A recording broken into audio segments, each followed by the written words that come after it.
everyone. We are here at New York Comic Con 2014 talking Lego Batman 3 with the assistant game director, Mr. Stephen Sharples. That's right. Now, I was at the panel. You got a lot of... got a bit of abuse there, just a tiny bit. Just a tiny I'm bit. kind of thinking that people are going to, when I go back to the office, people are going to say they're going to shout, "Dang it, Sharp." So, maybe I'll get it on a T-shirt or something, so that'd be kind of cool. There you go. When I come back next year, hopefully, people will recognize me and, it can be my new thing. So you could just tie it in with your Batman 3 marketing and, absolutely. And just have it all pulled I'm going to have to catch Greg, though. I'm going to have to catch him up about that because he didn't really tell me that was going to happen. So now, as far as Lego Batman 3 is concerned, it almost seems like a natural progression that you would take it into space, coming from 1 and 2 with the city, and now you take it out. What were the considerations that you had to really think about when taking this game into space? We really had to consider how much freedom we're going to give the player because going into space is quite a wide it's like possibilities are endless, really. Sure, yeah. And with people like myself and Arthur on board, the possibilities definitely are endless. So, what type of considerations did you have to really think about in order to give people that free reign of the universe? Well, for us, it was all about, the only thing I ever consider is the game fun. Mm-hmm. So the consideration for me is, are people that are fans of the games we make going to enjoy this? And if they are, then that's fine. I just want to put as much content, as much value into a game as we possibly can. The games are too serious these days. And we just want people to have fun with a game, whether it's two-player co-op, whether it's someone in the room just like trying to get a break and chill out. We just try and make sure they're fun. If someone is enjoying a video game and having fun, job done. Yeah, when we set about with Lego Batman 3 Beyond Gotham, obviously the clue being in the title, we wanted to give the player a new, fresh experience of Lego Batman as a series. We wanted to give the player the chance to explore more of the DC universe than they've already seen. So Batman 1, it was very sort of like Batman orientated. It was very sort of like Batman and Robin going up against Batman villains, like the Joker obviously at the front and center, and Catwoman and Penguin. Batman 2 expanded on that a little bit. Batman 2 was huge for the fact that it had 2 massive new features in the form of the talking Lego characters for the first time, which opens up a whole new dynamic of humor. I think you'll see with having played Batman 2 and when Batman 3 releases, and you'll have seen in trailers, like the level of comedy has just been ramped up ever since Batman 2. And as well as that, we had free roam in Lego Batman 2 for the first time in the form of Gotham City. So that was an amazing experience to just jump in the Batcave, get in the Batmobile, and just, drive out of the Batcave and have the complete freedom of the city. Sure, yeah. Who doesn't want to do that? Exactly. This is like a little boy or girl. I say little boy or girl. It's like probably mum and dad's dream as well. So, so it was like this great sort of opportunity with Lego Batman 3 to sort of we experienced Gotham. Yeah, it was fantastic. But what if we could experience different worlds, like alien worlds that our Batman, obviously Troy, has never been before. Man, I will say this. That was the first question that we asked. We're like, what are we going to do, go to space or something? Oh, are you serious? We really are. But again, everybody at TT knows how to write a game, and they know how to make a great story, and they cast it brilliantly.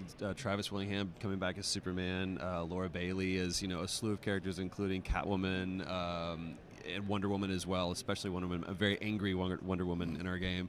And we just had a great time making it and fun reading the script. So the only editing they really had to do was us busting takes because we were laughing so hard. So we had fun making it, and it comes through in the game. Is it a whole room full of just goofy people? Yes, I think at one time we had 12 people in there. We had Josh Keaton playing Green Lantern, of course. D. Bradley Baker was Brainiac, and it was just all of us were having so much fun. And J.B. Blanc, as a dear friend, was the one who was directing the sessions, and the hardest job that he had was just wrangling all of us to keep us from laughing. Have you played the games? Are you a gamer? I'm a huge gamer. Yeah, I played Lego Batman 2. I played Lego Marvel as well. And I can't wait to play Lego Batman 3. Awesome. That was a good plug, wasn't it? Yeah. I saw the trailers. You have Oa and Zamaron and these very iconic DC worlds. Exactly. So, there's a number of them in there. And we, not only do you get to explore the planets, you get to explore and meet the characters. So, Saint Walker's in there, you're in Zamaron, so I'm pretty sure Star Sapphire is going to be hanging around. Yzmal, I mean, pretty scary place, but I'm pretty sure Batman will be okay going up against like Atrocitus and Bleeze. Oh sure. Yeah, he's Batman, right? He has a Batarang. That'll take care of everything. Yeah, what can a Batarang not do? Absolutely. I think that's the question that we have to ask. Now, one of the things that really make Lego Batman fun is the number of characters that you can play with. Can you talk about some of the ones that you announced today, including an incredible one that you announced with Condiment King? Yeah, absolutely. So like, he's one of the crazier characters, Condiment King. He's one of my favorite characters. Green Lantern again. It's just the story's great. Doc Dodgers goes to the dry cleaners, gets the wrong outfit. He puts on the Green Lantern outfit, the power ring, and he becomes the Green Lantern. He's a crazy character. You got Music Meister in there, Polka Dot Man, Bat Cow. Yeah, I personally like and prefer the characters that have got a bit of like what. When people see them, you want them to go what. So, because we've got the Justice League, we've got the Legion of Doom, we've got Atrocitus, we've got Doomsday, we've got, all these amazing characters. And it's nice to have some light relief. It's nice to have some characters you unlock and you're like, what, really? And, you can run around and do crazy stuff as those guys as well. It's great.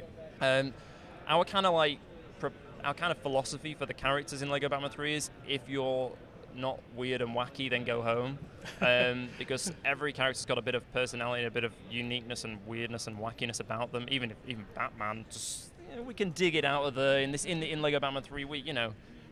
He's very dry a lot of the time, but because of the way we sort of team up the heroes with the villains, you can imagine when Batman has to reluctantly work with Joker, it's kind of a new one for Batman. Sure. So, as I mentioned in the panel, me and Arthur made a few enemies back home in the office, sort of like when you kind of like people are sort of like stuck, like desperately trying to get through our massive wish list, and we're like, please, can we have Batcow? I really need Batcow in this game.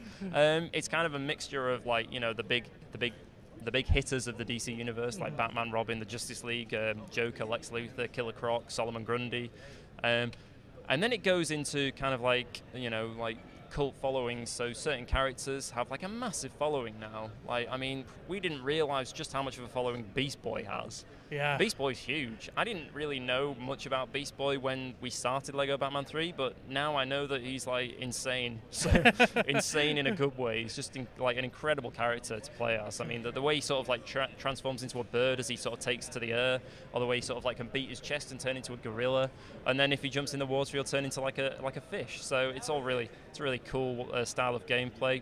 Who do you like to run around as, Flash? No, dude, I gotta play as Batman, bro. Whenever you have to, you have to switch off between characters. Like Robin can help you do certain things that you can't. I'm always like, I need help. I hate it. Last time we talked to you here, we were talking about Arkham Origins. Yeah, we've kind of flipped a little bit. I've gone from one end of the judgment or the justice spectrum to the other. So I went from playing the Joker back to playing Lego Batman. I'm super jazzed. Did it ever come up to reprise your Joker for this game, or was that just a I will given? say this. Chris Smith, who plays Joker in this, I mean, again, if I can go from playing the Joker to playing Batman, Lego's a completely different thing. And what I love is that this is not Lego Batman to him. He is Batman. So I get to be this and get to have a lot of fun, which we typically don't get to have in a lot of video games. We have fun making them, but they don't have the amount of levity that we have, in something like this. So, and I love what Chris Smith did. It was hilarious. So you've covered a good chunk of the DC universe. Who's left? Who's left to voice? Who's on your Who's left to-do to list? voice? I don't know, Who do you man. want to I love voice? the fact that we got Stephen Amell to come in and play Arrow, and I love the fact that DC has that kind of. I'm not saying that I wouldn't want to voice Arrow. I'm just saying that I love that they like the consistency and that they've been cool enough with me to have me be Lego Batman and all the iterations of that. And hopefully the same thing continues with Joker. So I don't know, man. After those two, I don't know who I could really even aspire to be. We'll just see who comes up next. Yeah. What the next project is. Yeah, man. Lego Batman 4 or the next Arkham game. 4,000. Or the next DC animated movie. Done, man. Is there a sequence in the game that you're really looking forward for people to see when they finally get their hands on it next month? Yeah, for me, when people finish the core story, the culmination of the story is amazing. It's so good, and then that outro cutscene from the last level, the way that goes into then the post credits and the credits. When I first saw it all strung together, I was like, "That's epic." That's like, you know what? When you finish this game and when you sit back, it's not going to be just a boring credits roll.